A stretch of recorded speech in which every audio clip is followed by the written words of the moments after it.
답을 줄 수 있도록 말씀을 인도해 주시니 감사드립니다. 하나님, 우리 하나님 귀한 제자들이 이 훈련을 통해서 이게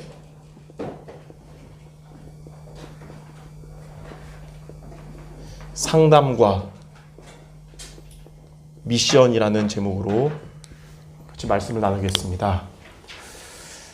지난번에도 얘기했듯이 100명한테 복음을 요즘 전하면 대체로 거부들을 많이 하고 한 10명 정도가 복음을 받아들이겠죠. 그 10명도 다 영접한다고 바로 교회화되지 않고 대략 1명 정도가 될 거라고 생각 들어요. 그렇다면 저와 여러분이 있는 교회에서 하나님 만나게 하신 이 새신자들을 방치하지 않고 정말 제대로 양육해서 교회화되게 하고 그리스도로 제자로 세운다는 것은 100명에게 복음 전하는 것보다 더 큰 응답이라 할 수 있습니다. 그래서 전도 중에 전도는 하나님이 내게 맡겨주는 새신자들을 정말 그리스도의 제자로, 그리고 교회의 제자로, 현장살이의 제자로 세우는 것입니다. 그것에 쓰임받는 분이 목사님뿐만 아니라 여기 있는 평신도 전도자들인 여러분 되시기 바랍니다. 그런 가운데서 서론에 지난번에 했던 말씀들을 간단하게 정리하자면요, 첫 주에 와서 어떤 얘기를 했냐면 이런 개인 양육할 수 있는 자의 자세에 대해서 말씀을 같이 나눴습니다. 가장 중요한 것이 뭐냐면 한 영혼들을, 새신자들을 정말 제자로 세우려면 제일 먼저 우리는 복음을 사랑하는 자들이 돼야 됩니다. 그리스도의 복음 최고의 가치로 붙잡는 자를 통해 하나님은 제자를 붙여주시거든요. 그래서 여러분들이 아마 지난달에 남원에 있는 최병준 목사님을 통해 개인 전도에 대한, 그리스도 복음에 대한 훈련을 많이 받았겠지만 그리스도가 중요한 것은 저와 여러분에게 그냥 외우고 있는 학습된 그리스도가 되지 말고 저와 여러분 인생의 그리스도가 되셔야 됩니다. 학습된 그리스도를 전하면 상대방의 지식을 변화시킬 수 있지만 내 인생의 그리스도를 증거할 때 상대방의 성령이 역사할 수 있거든요. 그래서 예전에 제가 그런 얘기를 들은 적이 있어요. 내 머릿속에 있는 그리스도를 증거하면 상대방도 그거를 그냥 지식으로 받아들인대요. 내 가슴에, 내 중심의 그리스도를 증거하면 상대방의 마음도 움직인답니다. 근데 내 인생을 변화시킨 그리스도가 증거되면 상대방의 인생도 변화시킨다는 거예요.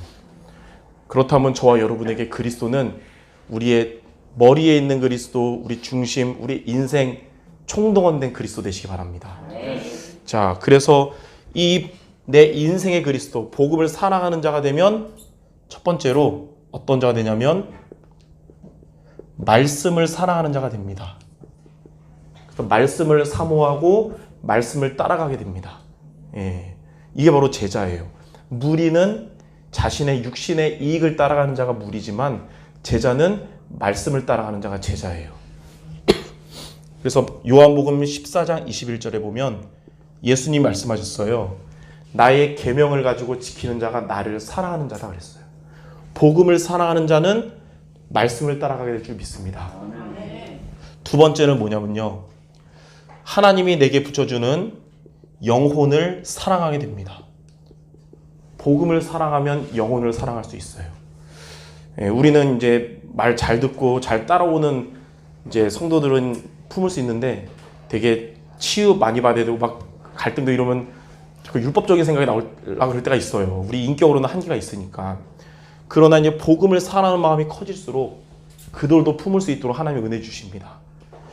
그래서 요한복음 21장 15절에 보면 베드로에게 찾아오신 예수님이 요한의 아들 시몬아, 내가 나를 사랑하느냐? 그때 베드로가 내가 주님 사랑하는 줄 주께서 아십니다. 그때 예수님 말씀하셨죠. 내 어린 양을 먹여라. 그 어린 양은 어린 렘너트일 수도 있지만 영적으로 어린 새신자를 말하거든요. 주님을 사랑하는 자는 어린 양을 먹일 수가 있습니다. 그리고 세 번째로 복음을 사랑하는 자는 믿음의 말을 할 수 있습니다. 불신앙하는 자, 부정적인 사람에게 하나님은 제자를 맡기지 못하세요. 이런 자들이 만약에 새신자를 양육하면 아마 교회에 정착하기 힘들어질 겁니다. 그래서 저와 여러분은 믿음의 말을 하는 자가 되는 거예요. 민수기 14장 1절에서 10절에 보면 12지파에서 나온 12명의 정탐꾼 중에 가나안 땅 갔다 온 사람 중에 10명은 맞는 말을 했는데 그 속에 복음이 없기 때문에 불신앙 얘기했어요. 그래서 가나안 땅은 강하고 우리는 약해서 백정백패한다는 거죠. 그 10명의 말을 들은 이스라엘 백성들은 성경에 보면 통곡했다고 나와 있습니다. 불신앙이 그런 말이에요. 맞는 말인데 상대방 영적으로 힘 빠지게 하는 게 불신앙이거든요. 그러나 믿음의 말을 했던 여호수아와 갈렙은 그 10명과 다른 고백을 했어요. 가나안 땅을 가면서 확실하게 봤다는 거예요.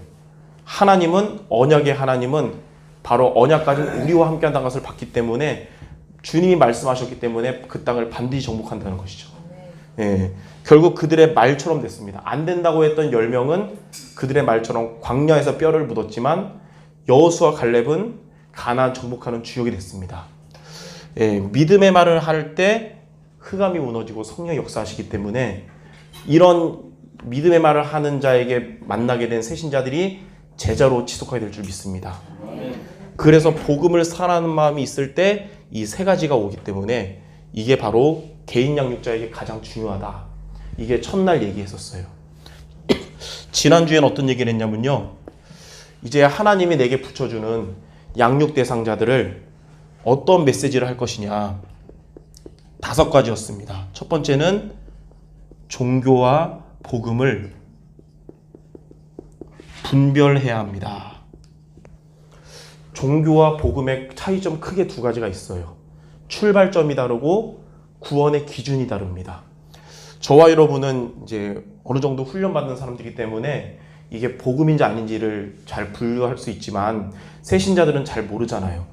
지금까지는 거의 육신적이기 때문에 종교적인 마인드가 많기 때문에 저와 여러분이 이 부분을 잘 정리해서 잘 전달해 줄 수 있어야 되고요. 2번째는 당신의 대적을 알아야 합니다. 우리의 대적은 사탄이라는 것.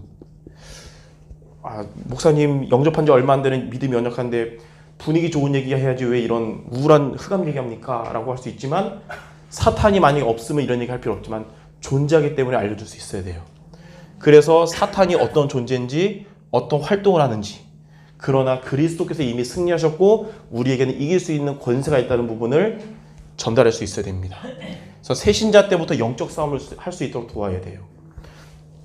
3번째는 새로운 갈등에 도전해야 합니다. 새로운이란 단어 쓴 게 예수님 믿고 나서 예수님 믿는 것 때문에 찾아온 갈등들이 많아요. 많은 우리 새신자들이 아직 믿음이 연약해서 이때 이제 현실과 타협해서 신앙이 이제 무너지는 겁니다. 그래서 교회 몇 주 오다가 흐지부지 되는 경우가 많아요. 이때의 타협이 아니라 도전할 수 있는 3가지 메시지 전달해 줄 수 있어야 됩니다. 4번째는 기도는 영적인 과학입니다. 이제 새신자들이 지속하는 자가 되려면 교회에 있을 때나 여러분 만날 때뿐만 아니라도 스스로 하나님 바라볼 수 있도록 도와야 돼요. 그래서 새신자들이 스스로 기도할 수 있도록 도와야 되거든요. 근데 영적인 과학이란 말은 눈에 보이지 않지만 반드시 존재하는 사실, 이 사실을 알려주고 기도의 가장 시작은 정시기도거든요. 이 부분을 도울 수 있어야 됩니다. 마지막 5번째로 결국 끝까지 지속하는 이제 제자가 되려면, 세계복음화하는 제자가 되려면 반드시 교회의 뿌리를 내려야 됩니다. 교회의 뿌리 내리지 못하면 아무리 전도 열심히 하는 새신자들도 결국은 무너지거든요. 그래서 마지막으로는 예배의 규모를 가르쳐야 됩니다. 그리고 가장 중요한 부분이 앉아있다고 예배 승리한 것이 아니고 하나님이 주의 종 목사님을 통해 주시는 강단 말씀을 붙잡을 수 있도록, 그 중에 새신자들이 제일 해야 되는 게 뭐냐면 강단 말씀 속에서 그리스도 복음의 언약을 붙잡을 수 있도록 도와줄 수 있어야 됩니다. 자, 이 5가지 메시지를 지난주에 전달했어요. 이 부분이 여러분에게 준비되어 있기 바랍니다. 하나님은 준비된 자에게 들을 새신자들을 붙여주실 것입니다. 자, 본론의 오늘은 이제 개인 양육자의 상담에 대해서 같이 나누겠습니다. 이렇게 훈련을 잘 받고 흐름을 잘 타는 여러분들은 이제 의문점이 가끔 생기잖아요. 이제 신앙생활에. 그러면 이제 제일 많이 듣는 얘기가 이제 성령님도 받아라. 그리고 강단에서 말씀에서 답 찾아라 그러거든요. 그러면 그렇게 할게요 하는데 새신자들한테 인도받으면 된다. 뭐 이렇게 하면 맞는 말이지만 너무 추상적으로 느껴질 수 있어요. 어떻게 인도를 받으라는 건지 모를 수 있거든요. 그래서 새신자들에게는 우리가 이 부분을 잘 도와줄 수 있어야 되는데 어떤 상담이냐? 이 개인 양육이란 말이 이벤젤리즘 바이블 스터디잖아요. 이벤젤리즘이란 말은 복음이에요. 바이블이란 말은 말씀이죠. 그러니까 말씀을 통해 복음으로 답을 주는 겁니다. 이게 상담이에요. 어떤 말씀일까요? 제일 이제 중요한 성경 말씀일 수도 있고 그 주간에 하나님이 주신 강단 말씀일 수도 있고 이 속에서 복음으로 복음적인 복음의 답을 줄 수 있는 것이 이게 이제 개인 양육의 상담입니다. 예. 자, 많은 이제 새신자들이 다양한 질문들을 많이 해요. 예, 여러분 다양한 질문들을 받아들 텐데 그때마다 여러분들이 성경 속에서나 강단 말씀을 통해 복음으로 답을 줄 수 있어야 되는 준비가 돼 있어야 되거든요. 그래서 우리 먼저 개인 양육자가 뭐가 돼야 되냐면 성경 말씀을 잘 알고 많이 알아야 되고 강단 말씀을 제대로 따라가는 자들이 먼저 돼야 되겠죠. 개인적으로 작년에 전국의 대학생들과 중직자들 개인 양육하는 분들에게 제일 많이 들었던 새신자들의 질문들이 많았어요. 그 중에 랭킹 1위부터 5위만 한번 제가 이제 예로 전달해 보겠습니다. 첫 번째, 작년에 우리 대학생 새신자들과 또 중직자들이 만난 이제 어른들 새신자들에게 제일 많이 들은 질문이 뭐냐면요. 새신자들에게 안 믿어집니다라고 고백해요. 이제 몇 주 이제 양육받고 교회 오다가 이제 얘기하는 거예요. 무슨 말인지는 다 알겠어요. 복음이 뭔지도. 근데 잘 안 믿어집니다. 예, 이렇게 말하거든요. 여기에 대해서 여러분 어떻게 상담을 해줘야 될까요? 예를 들면 그럼 당신은 예정된 사람 아니니까 지옥 가야 돼 이러면 안 되거든요. 예, 여기에 대해서 저는 성경 구절 두 구절을 가지고 전달해 줬어요. 첫 번째는 이제 로마서 1장 17절에 보면 이런 말씀이 있거든요. 복음에는 하나님의 의가 나타나서 믿음으로 믿음에 이르게 하나니란 말이 나옵니다. 이제 루터의 종교개혁 때 붙잡은 말씀이기도 한데 우리 그냥 많이 들었겠지만 믿음으로 믿음에 이르게 하나니란 말이 또 중요하거든요. 우리 한글 성경 그냥 믿음 하지만 헬라어 원어 성경 보면 앞에 믿음과 뒤에 믿음의 의미가 달라요. 앞에 믿음은 어떤 의미냐면요. 하나님이 나에게 주신 믿음을 말합니다.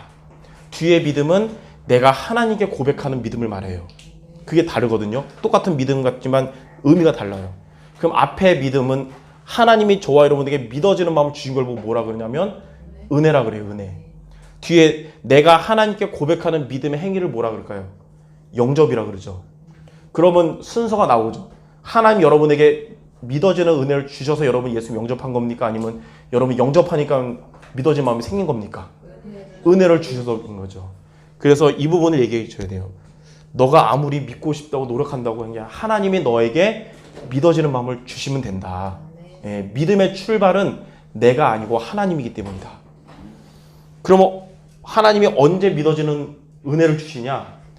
로마서 10장 17절에 보면 믿음은 들음에서 나고 들음은 그리스도의 말씀으로 말미암느니라. 그리스도의 생명의 복음의 말씀을 듣는 자리에 있어야 하나님이 믿어지는 마음을 주신다는 거예요. 그래서 지금 너가 안 믿어져도 복음을 듣는 이 복음의 자리를 너가 떠나지 않고 있으면 믿어지는 시간표 하나님 주신다는 것이다.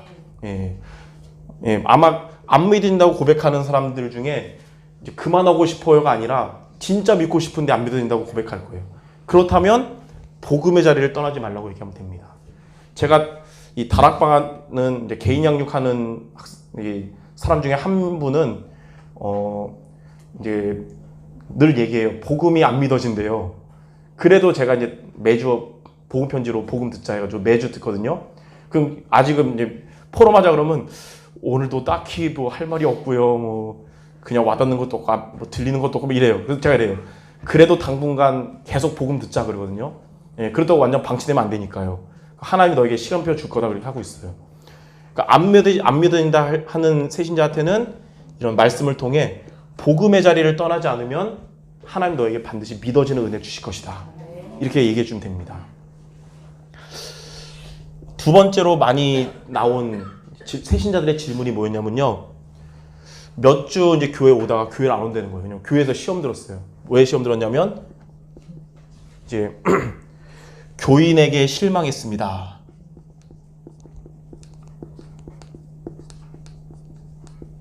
이렇게 말하고 이제 신앙생활 그냥 교회 안 가고 혼자 할게요. 이러다가 이제 무너지는 거죠. 근데 새신자들에게는 이상이 있어요. 이제 환상. 어떤 환상이냐면 교회 가면 교인들도 다 그리스도 같은 줄 알고 착각하고 있습니다. 근데 복음이 확실한 교회일수록 치유받을 사람도 더 많거든요. 그러니까 동네 병원보다 대학 병원일수록 아픈 환자 더 많죠. 그것처럼 교회에는 제자만 있는 게 아니라 다양한 사람들이 있잖아요. 제자만 있어도 시험 드는데 이제 다양한 사람 때문에 이제 시험 들어서 이제 실망해서 이렇게 말할 수 있거든요. 이때 어떻게 얘기해야 될까요? 어떤 분들은 그래서 보통 이런 교회 말고 뭐 누가 목사님이 하는 그런 교회 가야 이제 완벽한 교회겠지 가거든요. 거기도 시험 들어요. 평생 교회 옮기다가 끝납니다. 왜냐하면 이 세상에 완벽한 교회는 한 군데밖에 없거든요. 어디냐? 저 위에 있는 교회. 그 교회 이름이 천국교회라고 있어요. 죽으면 가는데. 거기 말고는 어느 교회든 다 부족함이 있습니다. 네. 그래서 저는 이때 이런 예화를 많이 얘기했어요. 한 이제 엄마가 남편과 결혼했는데 아기가 갓난아기인데 남편이 그만 사고로 돌아가셨어요. 그러니까 이제 엄마가 이제 갓난아기 키워야 되는데 이제 먹고 살기 힘들잖아요. 이제 시장에서 정말 힘들게 음식하면서 키웠거든요. 힘들게. 이 아이가 잘 자라서 대학교까지 졸업하고 유학 갔다 와가지고 이제 교수가 됐어요. 드디어 세월이 많이 지났죠. 그리고 이제 먹고 살기 편해진 거예요. 이제 교수 딸 입장에서는 자신을 위해 평생을 뒷바라지했던 어머니에게 너무 고마운 거예요.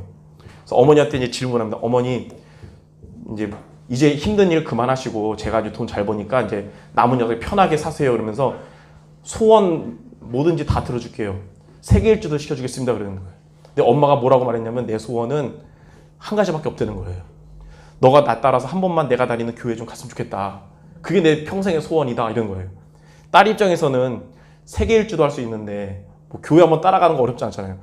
고작 그거예요. 알았어요. 한번 이번 일요일 날 가줄게요. 그래가지고 드디어 일요일 날 엄마의 소원이 이루어져서 이제 교회에 딸이 가게 됐어요.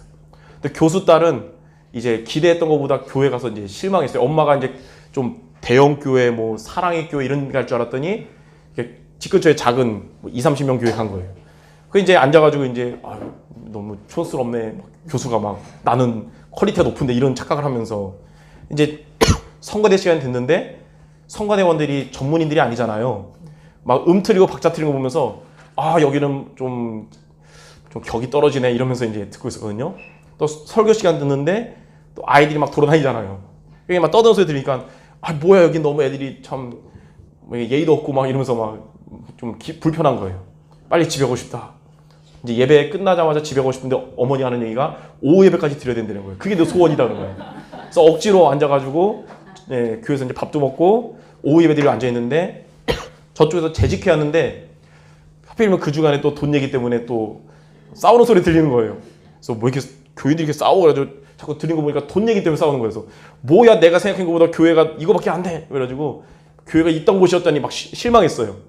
그래서 어머니한테 집에 갑시다 그런 거예요. 그래서 어머니가 왜 그래 그랬더니 이런 데 말고 앞으로 내가 일요일마다 좋은 데 구경시켜 줄 테니까 교회보다 훨씬 좋은 데 많으니까 앞으로 우리 이런 데 가지 말고 좋은 데 갑시다 이런 거예요.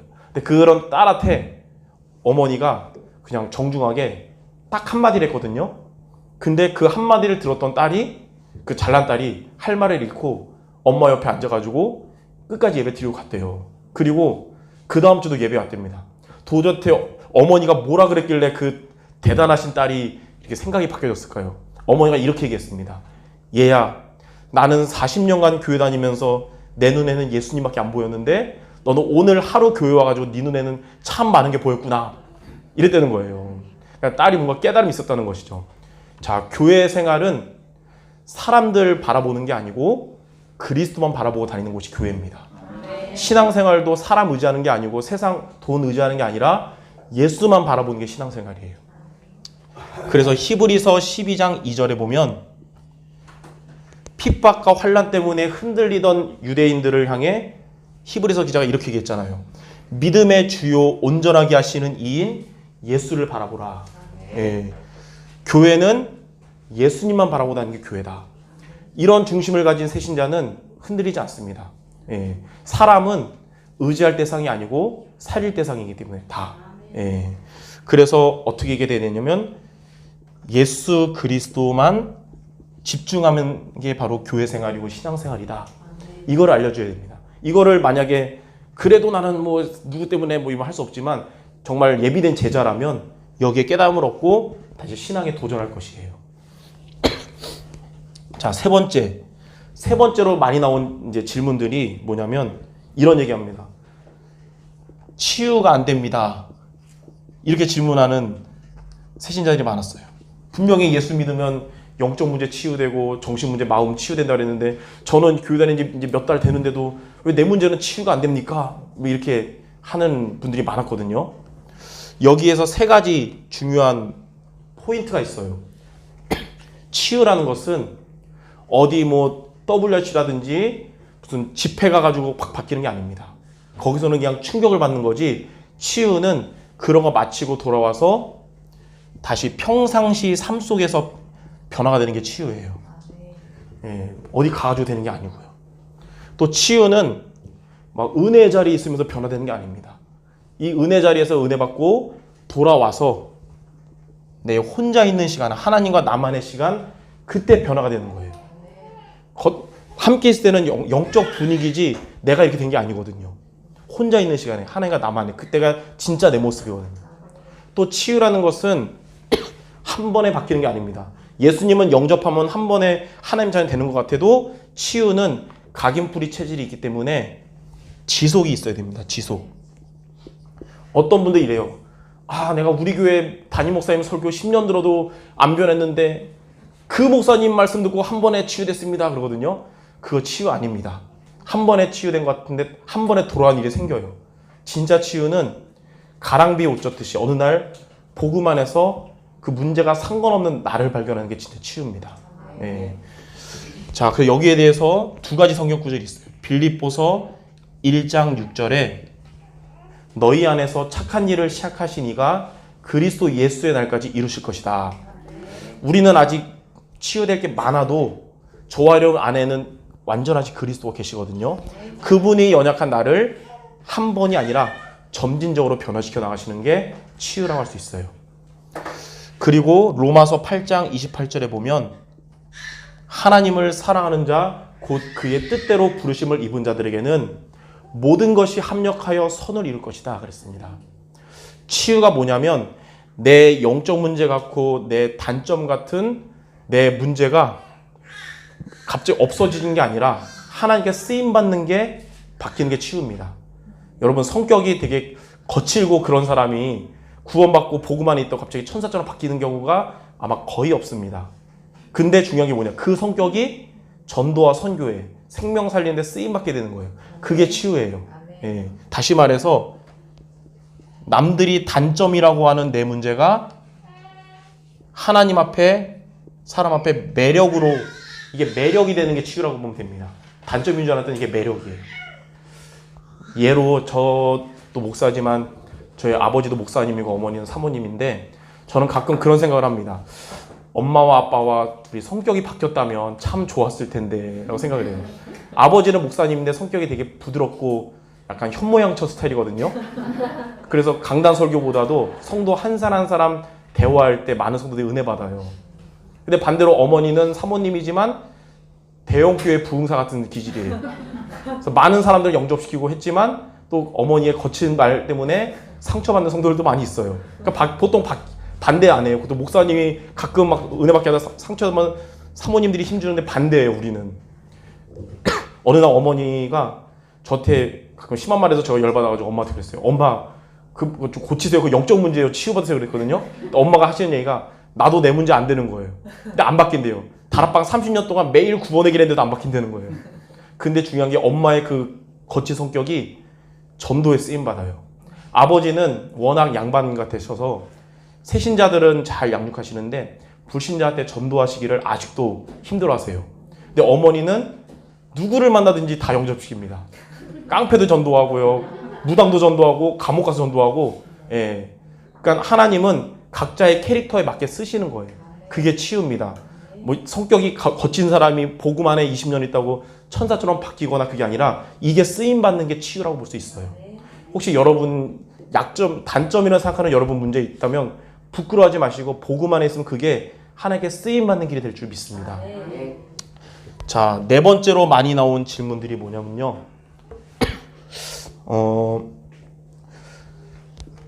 사탄이 안 꺾입니다 라고 많이 말하는 새신자들이 많습니다. 분명히 예수 이름에 권세 기도하면 흑암이 꺾인다고 했는데 그래서 권세 기도했는데 사단이 안 꺾이는 것 같대요. 그래서 하루 종일 흑암 결박 기도하다가 머리만 아프대요. 흑암 안 꺾이는 것 같고.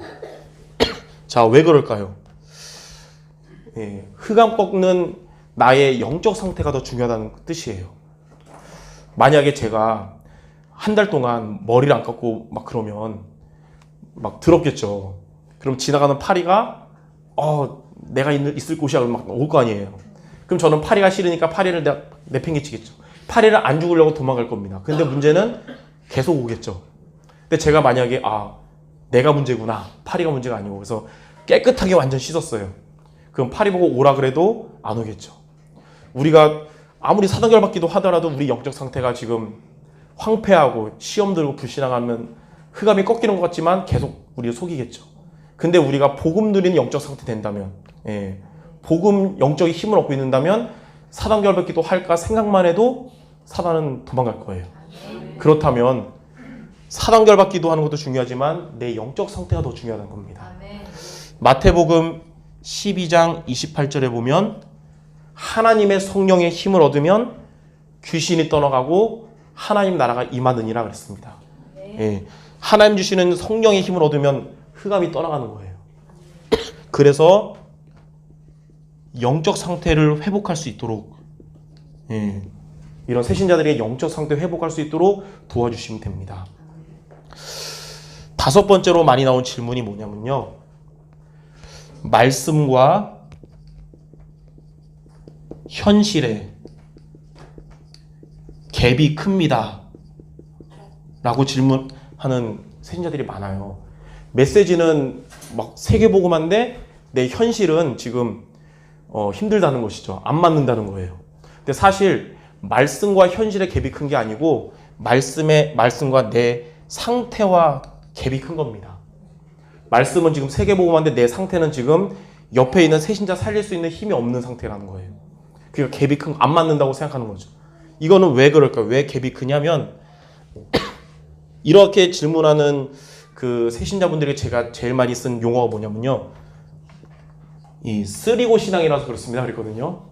이 쓰리고 신앙이 화투할 때 나온 용어가 아니고 메시지를 듣고 그 다음에 은혜 받는 걸 쓰고 그 다음에 어떻게 할까요? 덮고 그래 이제 내 마음대로 사는 거 일주일 동안. 그리고 다음 주에 다시 메시지 또 이거 반복하니까 메시지 노트는 지금 성령 충만한데 지금 내 상태는 지금 안 좋은 거죠. 그러니까 메시지 노트 어떻게 보면 말씀과 현실의 갭이 큰 게 아니라 메시지 노트와 나의 갭이 큰 겁니다.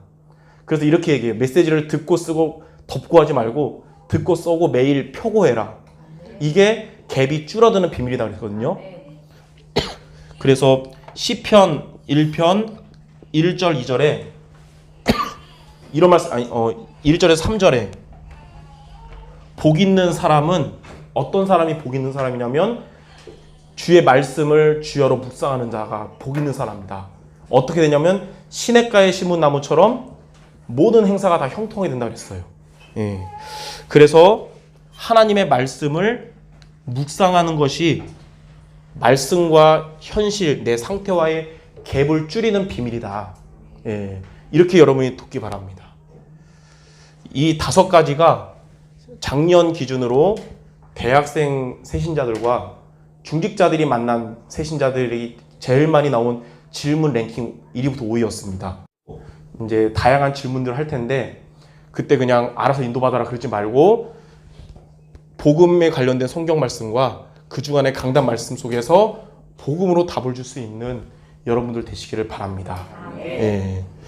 자, 그래서 메시지 확실하게 들어가고 이런 상담을 통해서 복음으로 답을 얻는다면 여러분이 만나는 교회의 세신자들은 무너지지 않고 지속하는 자가 될 줄 믿습니다. 자, 결론 얘기할게요. 자, 앞으로 이제 중요한 것은 이제 여러분, 하나님이 이렇게 준비된 여러분에게 세신자들을 붙여주실 것인데, 이전까지는 메시지 흐름 속에서 전도대 상담 놓고 기도했다면 이제는 그것도 기도하지만 여러분 교회 안에나 여러분 현장에서의 구원받은 자 중에 방치된 자들이 있을 거예요. 양육대 상자들 위해서 기도하시기 바랍니다. 그래서 여러분 하나님이 이제 붙여주는 자들을 훈련받은 대로 이제 양육하셔서 이제 교회에 뿌리 내리고 제자가 될 수 있도록 도와주셔야 됩니다. 이거를 위한 이제 미션이 있습니다. 어떻게 하면 개인 양육을 실제로 할 수 있습니까? 2가지가 평상시 여러분에게 되면 돼요. 첫 번째는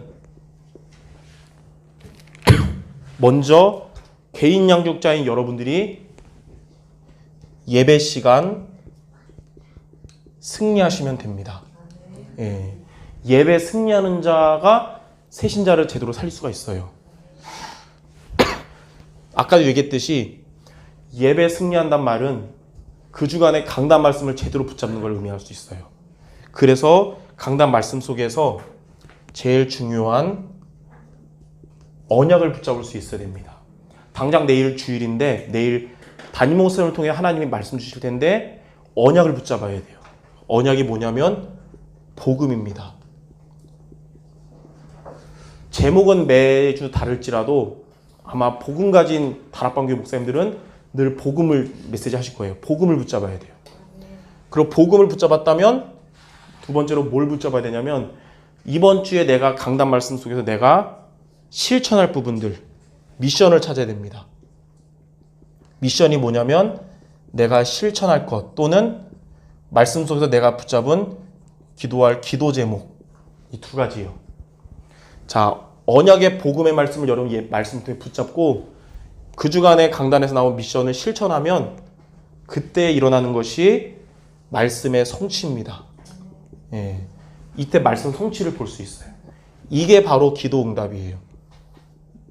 내가 원하는 기도 제목이 응답되는 게 기도 응답이 아니고 그 주간의 말씀이 성취되는 게 기도 응답이거든요. 2가지가 되면 말씀 성취를 볼 수 있습니다. 여기까지 되면요, 일단 여러분의 포럼이 달라질 거예요. 옛날에는 그냥 말씀 속에서 그냥 내가 와닿은 것만 얘기했던 포럼을 넘어서 이제는 말씀이 어떻게 성취됐는지를 같이 나눌 수 있는 자들이 될 것입니다. 근데 우리는 인간이기 때문에 아무리 여러분 제자하고 사역자를 하더라도 일주일 내내 성령 충만 안 할 수도 있잖아요. 영적 상태는 업다운이 있거든요. 영적 상태가 좋을 때는 2가지 다 붙잡는데 상태가 안 좋을 때는 이 미션이 부담될 때가 있어요. 그때는 여기에 매이지 말고 언약을 확실하게 붙잡아야 됩니다. 여러분 영적 상태 안 좋아도 언약은 붙잡아야 돼요. 만약에 언약이 여러분에게 부담된다, 그거 진짜 영적 문제입니다. 그거는. 예. 상태가 좋아도 안 좋아도 언약은 붙잡아야 돼요. 그게 예배 승리의 비밀입니다. 왜 가인이 예배 실패했냐? 피제사가 아니었기 때문이에요. 왜 아벨의 제사가 하나님 받으셨냐? 피제사였기 때문입니다. 여러분 예배를 통해 피제사의 주인공 되신 그리스도의 언약을 붙잡는 것이 예배 승리하는 길입니다. 그리고 이 힘을 가지고 그 주간의 미션을 믿음으로 실천하는 거예요. 그래야 말씀 성취를 볼 수 있습니다. 그래야 세신자들 앞에 가르치는 자를 넘어서 증인으로 설 수 있는 것이에요. 자, 2번째, 예배 시간도 중요하지만 예배 시간 다음으로 중요한 게 뭐냐면 여러분 일주일 동안 바쁜 삶일지라도 내 개인 시간 여기에 승리할 수 있어야 됩니다. 예. 하나님과 나만의 시간. 예. 아무리 교회에서 막 밝고 믿음 얘기하는 것 같아도 이제 집에 돌아가서 방에서 혼자 그 상처와 불신앙에 매여 있다면 진짜 내 모습은 교회에서의 모습이 아니라 혼자 있는 내 모습일 거예요. 그리고 그 내 모습이 미래를 결정하겠죠. 그래서 혼자 있는 시간에 승리할 수 있어야 됩니다. 혼자 있는 시간에 왜 중요하냐? 저도 지난번에 그런 여러분 앞에 간증을 했는데 언젠가부터 작년에 몇 년 전에 사역이 부담되고 힘든 거예요. 아, 내가 왜 그럴까? 왜 전도도 부담되고 사역도 가기 싫어지고 이유를 발견했어요.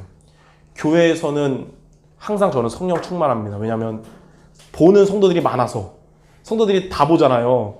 제가 만약에 이상하면 안 되잖아요. 근데 이 시간에는 저를 보는 사람이 없어요. 그래서 제가 기도하는지 그냥 퍼져 있는지는 아무도 몰라요. 그래서 이 시간에 제가 퍼져 있다 보니까 현장 가는 시간이 부담되는 거예요. 그때 깨달았죠. 아무도 안 보는 시간 같지만 하나님 앞에서 가장 중요한 시간이다. 하나님과 나만의 1대1의 시간, 코람데오의 시간이에요. 하나님 앞에서. 이 시간에 그래서 승리하는 게 중요합니다. 이 개인 시간에 여러분이 두 가지를 한번 기도해 보세요. 첫 번째는 그 주간에 여러분이 하나님 주신 강단 메시지를 묵상하시고요. 두 번째는 여러분이 기도하고 있는 양육 대상자, 교회 안에 새신자들 중에 방치된 새신자들도 있을 거고, 여러분 현장에서 영접을 시켰는데 아직 교회도 못 가고 지금 그대로 방치된 사람도 있을 거고, 이런 양육 대상자들 놓고 기도하시기 바랍니다. 그러니까 예배 때 승리하시고 혼자 있는 시간에 이 두 가지를 여러분이 해보는 거예요.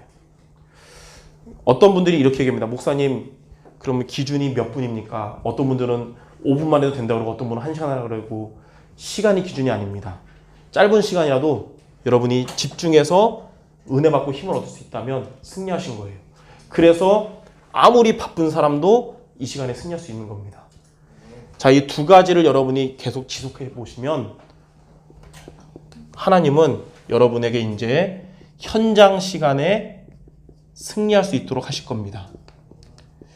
그 말은 여러분이 훈련받은 대로 이제는 여러분 교회 안에 새신자들이라든지 여러분 지역과 현장의 새신자들을 드디어 개인 양육할 수 있는 시간표가 온다는 게 현장 시간 승리하는 의미입니다.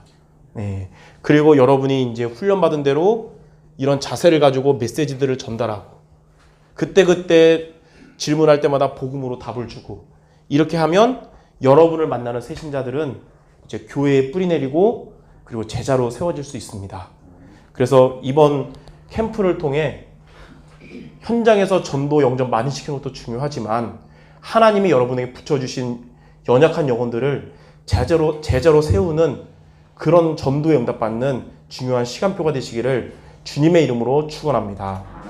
예, 우리 마지막으로 옆 사람에게 우리 성취될 축복의 말을 합시다. 여러분을 만나는 새신자는 제자가 될 것입니다. 아멘. 아마 하나님이 아주 기뻐하는 강북 현장이 될 줄 믿습니다. 제가 기도하고 마치겠습니다. 하나님 감사합니다. 추수할 것은 많되 일꾼이 부족하다고 하셨고 어린 양을 먹이라고 하신 주님, 하나님이 붙여주신 우리 교회 안에 연약한 자들 또 새신자들을 이제는 방치하지 말고 정말 그리스도의 제자로, 교회의 제자로, 그리고 현장 살리는 제자로 양육하고 세울 수 있는 이런 개인 양육자 모두 될 수 있도록 주님이 축복하시고 역사하여 주시옵소서. 남은 우리 캠프 훈련 기간에도 하나님이 함께 하셔서 중요한 응답을 받을 수 있도록 인도하여 주시옵소서. 예수 그리스도의 이름으로 기도드립니다. 아멘.